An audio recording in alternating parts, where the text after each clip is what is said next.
안녕하세요. 여러분들의 건강하고 행복한 삶을 응원하는 건강 스토리텔러 정화입니다. 사실 오늘은 조금 중요한 내용을 다뤄보려고 하는데요. 저희 어머님이 아침마다 빼놓지 않고 체크하셨던 사항입니다.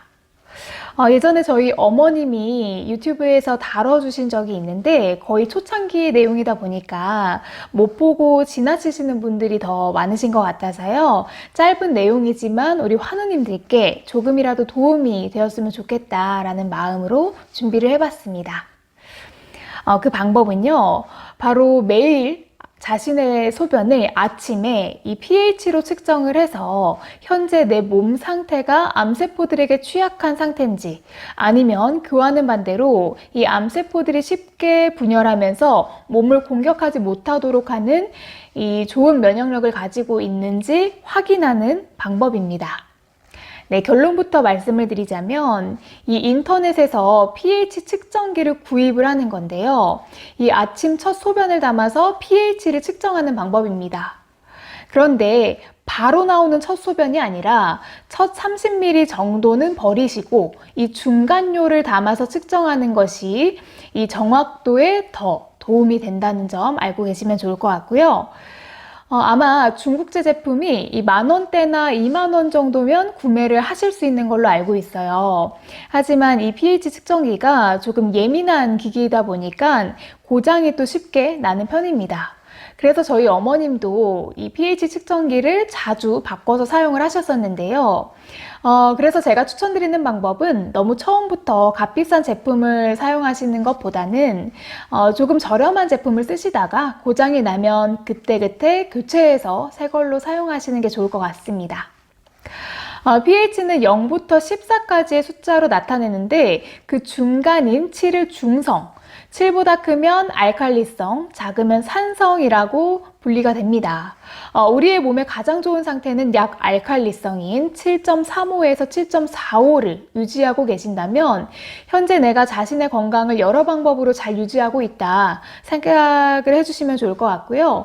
평소에 노트에 매일매일 pH 측정 결과를 잘 정리를 하셔서 어떤 방법으로 치료를 하고 있을 때 도움이 되고 있는지 판단하는 게 제일 중요합니다.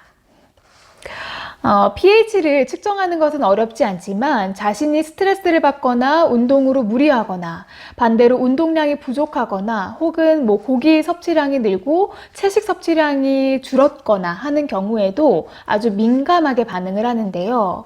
이 약 알칼리성을 유지하실 때에는 항암 치료를 병행하시거나 혹은 자연 치유를 하실 때 가장 좋은 시너지 효과를 발휘할 수 있기 때문에 항상 내 몸에 약 알칼리성을 유지를 하시기를 꼭 추천해 드리고 있습니다. 영양학자 로버트 영은요, 자신의 저서 이 당신의 몸은 산성 때문에 찌고 있다 라는 책에서 이 전형적인 서구식 이 식단에 따라서 체내에 산이 과하게 생성되고 있다고 주장을 합니다.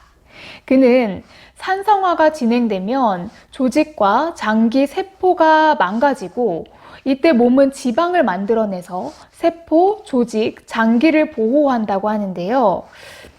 왜냐하면 혈액이 산성일 경우에는 각종 영양소를 흡수하는 세포 단위의 에너지 생산이 줄어들 뿐만 아니라 이 손상된 세포를 복구하는 능력 또한 감소하고 또 중금속 같은 이렇게 인체의 이물질을 해독하는 능력이 줄어들고요. 우리가 흔히 암세포라고 하는 종양세포가 또 활성화되는 것처럼 심각하게 인체에 데미지를 줄 수 있기 때문입니다. 자, 그럼 산성으로 만드는 산성식품은 뭐가 있는지 한번 알아볼게요.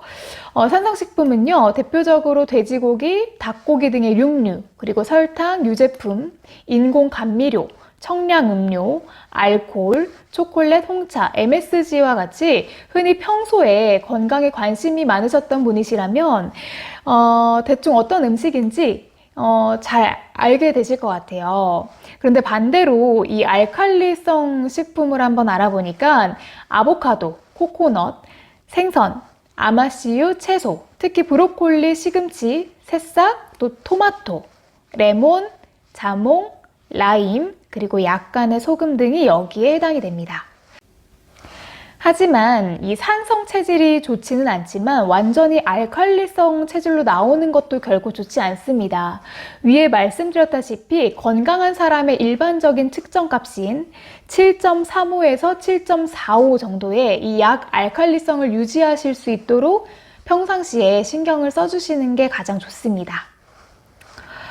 저의 남편의 경우에는요, 매일 아침 일찍 나가는데, 이 얼마 전 pH 측정을 해보니까 약산성 범위에 들어가 있는 거예요. 그래서 제가 이 햄버거 같은 걸 자주 먹으니까 이렇게 되는 거 아니냐면서 좀 꾸중을 하기도 했는데요.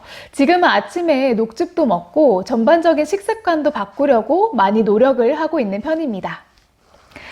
대다수의 전문가들은 이 pH 체크가 암 치유의 중요한 부분을 차지한다라고 이야기를 하지만 간혹 몇몇 전문가들은요, 이 방식이 실질적인 지표가 될 수 있느냐에 대한 반문을 하는 경우도 있습니다. 그래서 결론적으로 환우님들이 이 방법을 사용을 하신다면 이 pH 체크를 너무 지나치게 의존을 하게 되면 오히려 스트레스가 될 수도 있거든요. 그래서 이 pH 측정은 어느 정도 평상시 내가 몸 관리를 잘 하고 있는지 치유의 지표로만 가볍게 삼으시고 꾸준히 운동을 하시고 공부하시면서 이 건강식과 그리고 건강한 또 운동을 병행하는 생활을 꾸준히 하시는 게 무엇보다 중요할 것 같습니다. 더운 여름 건강에 좋은 보양식 많이 드시면서요, 행복한 시간 보내셨으면 좋겠고요. 항상 건강 유지하시고 저는 또 다음 컨텐츠에서 좋은 내용으로 찾아뵙도록 하겠습니다. 네, 시청해주셔서 감사합니다.